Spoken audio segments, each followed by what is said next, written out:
leaders. And I'm sure what you've discovered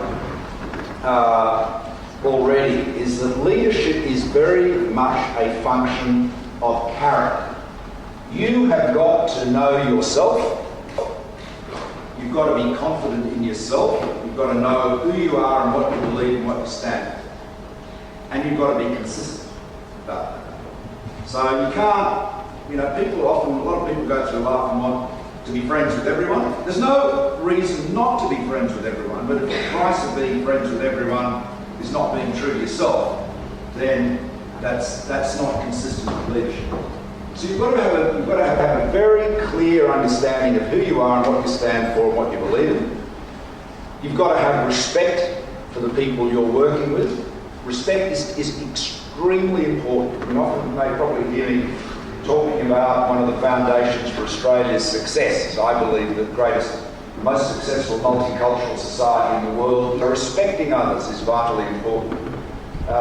You know, some people are saying that some people don't suffer fools gladly. Don't ever imagine that. It doesn't matter how clever you think you are or how clever you are. Everybody has got an insight and a contribution. You learn much more by listening. All of us love the sound of their own voice, politicians more than most. But one of the things I've always done in my life is done a lot of listening and taking a lot of notes. Given that my handwriting is completely illegible, I have to say, this guy, that the teachers at Sydney Grammar School may have done a great job with me in many ways, but handwriting was a complete failure.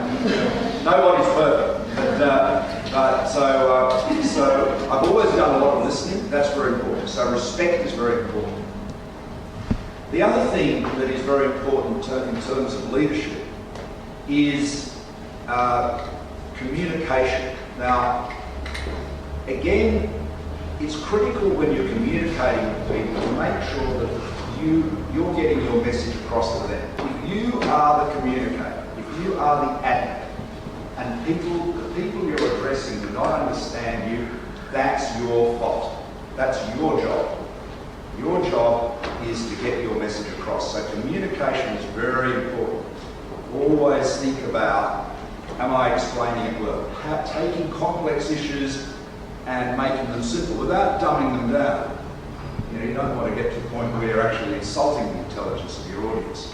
I've talked about character, I've talked about believing in yourself, I've talked about being a good communicator. The other thing, and then I'll have some questions for you, I'd say consistency is very important. Now, consistency does not mean that you've got to have the same opinion every day. I mean, John Maynard Keynes, does everyone know who John Maynard Keynes was? The great economist. John Maynard Keynes, said when the facts change, I change my opinion, and that's right, because your opinion about something is based on the facts. Do you think, I've been spending a lot of time talking about energy. In fact, I've just put much of today talking about energy. Your views about the relative merits of solar, wind, thermal, whatever, is based on certain assumptions about their characteristics and costs. Well, if that information changes, then your opinion will change. So I think, again, it's very important to be consistent, and where you shift, where your opinion changes, your position changes, make sure that you explain it, so you don't look like you're a frog hopping from one lily pad to another, or a weather vane spinning around in every direction. That's very important.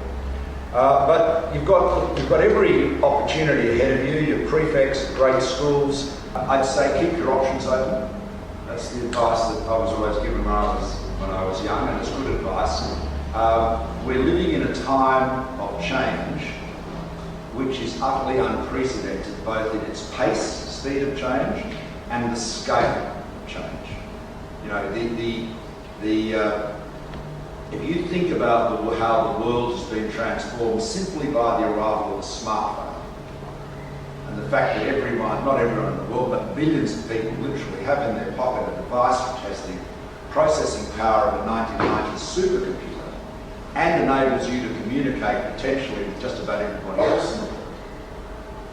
this is the stuff of science fiction not so long ago. The first smartphone, the first Apple iPhone, was produced 10 years ago.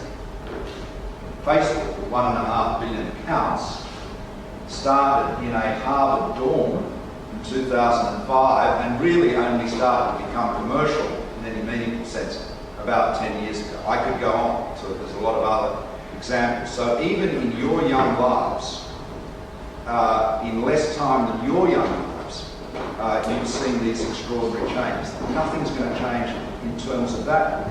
The pace of change will continue to accelerate. So what that means is you don't know exactly what the future holds or what you're going to do. So what you've got to do is, instead of being intimidated by that change, intimidated by that volatility, make it your friend. Give yourself the skills and the attributes that enable you to take advantage of all those chances. Don't be like King Canute, trying to turn back the tide. Be like, I'm sure many of you, particularly in this electorate, are great surfers. Be like a great surfer who takes advantage of all of that turbulence and all those waves and rides them to success. So, that's the inspiring address.